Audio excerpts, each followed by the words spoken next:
Today, we're going to help you find a wing to climb under. Yeah, this is all about mentorship. This is success principle number 44, where we are helping you to shift, heal, and expand, but using this success principle so that you can get from where you are to where you want to be, using Jack Canfield's success principles based on his own experience and the research he's undertaken to create this book. The links, as always, are below. Now, why would you want to climb underneath somebody's wing? Well, if you want to be successful, and the whole point of the success principles is you do, and you've built your own level of what success looks like for you, then you want to really catapult your success.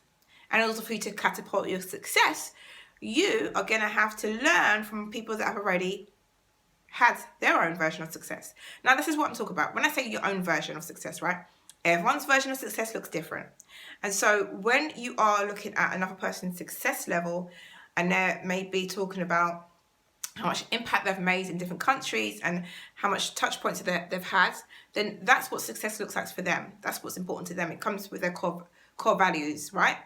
So knowing that you've gone through most of this book right now, over half, you know what success looks like for you by now, or at least you should know. And so the first step in finding a mentor that works well with you is knowing what you want help with. This is a huge one because I was a coordinator, a mentor coordinator. So I would help mentors connect with mentees and vice versa. And oftentimes the mentor and mentee relationship would break down because there wasn't clarity. Clarity is clearness. There wasn't clarity as to why one party wanted mentorship in the first place. They just thought it would be nice to have. And when you come from that nice to have space, it just brings a lot of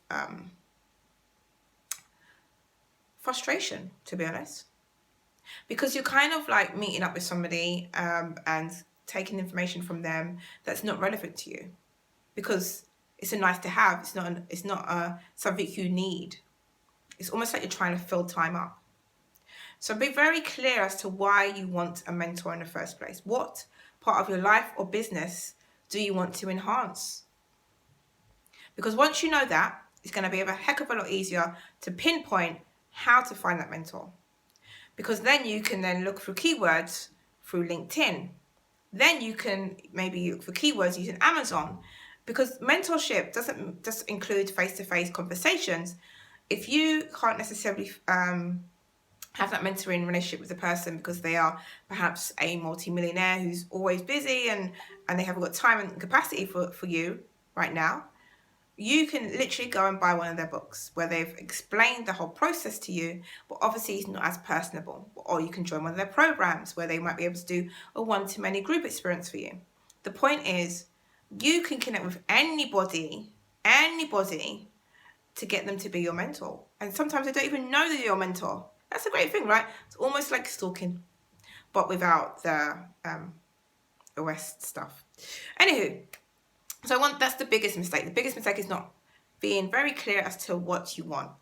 I've actually got a roadmap to success when it comes to mentorship that I can share with you if you're watching on my website.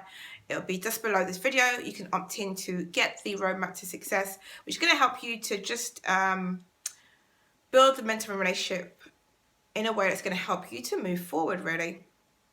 So the next thing is obviously to do your homework. So if you know a mentor is really good at, I suppose, maybe book writing or even speaking, and that's what you want help in, then make it crystal clear. Do your homework. Find out if it's something they provide, that they've done, they can do it for you. And then you can obviously approach them any way you see fit. Again, you can use social media. You can use LinkedIn or Amazon. Either way, the world is your oyster. The next thing is when you finally actually connect with this mentor, even if it's virtually, right? Even if it's just through the books and your imagination, do this thing. Do me a favor. Just do this little thing. Take the advice. People tend to have their ego inflated a little bit when it comes to being a mentee, and you have to be very humble as a mentee, be able to take on the advice and implement an action. The biggest frustration you can do for somebody is to ask them for advice and not actually take it. It's just a waste of time. It's almost like they're pouring their efforts and energy into a bucket with holes. It's pointless, right? So don't do that. Take the advice, implement it. If you are obviously having challenges with it, then perhaps speaking to your mentor and telling them exactly what's on your mind, what your concerns are. But to be honest, if a mentor is giving you advice that's going to help you to get to that next level of greatness and it doesn't sit well with you, speak up. But then if it's much more, it doesn't sit well with you because you're scared and you have fear, even if it's finally an expanding attitude request, because that's what fear stands for, then I want you to really address that. But the bottom line is, you ask for a mentor to help you in an area of your life. So being open and being coachable enough to take the information on and take action is one of the things that you need to be doing. And if you are not coachable and if you're not one person that takes action, then you'd have to again address, why are you looking for a mentor? Last but not least, be prepared to do them a favor. And I'm not saying like you have to, but it's just the law of reciprocity. Could never say that word. It's about give and take, right? It's about give and take. If somebody's giving you some of their time, what can you just do as a nice gesture to help them know that they are appreciated? Could you possibly recommend them to somebody that you know as a contact? Could you possibly shout them out? What's going to help them as well so that it doesn't feel like it's a one-way street? There was a episode on the S.H.E podcast. We talked about reverse mentoring. That was really good. So do check that out. I think it's episode 2. So Ruth-Ellen/episode EP2. You'll find the episode.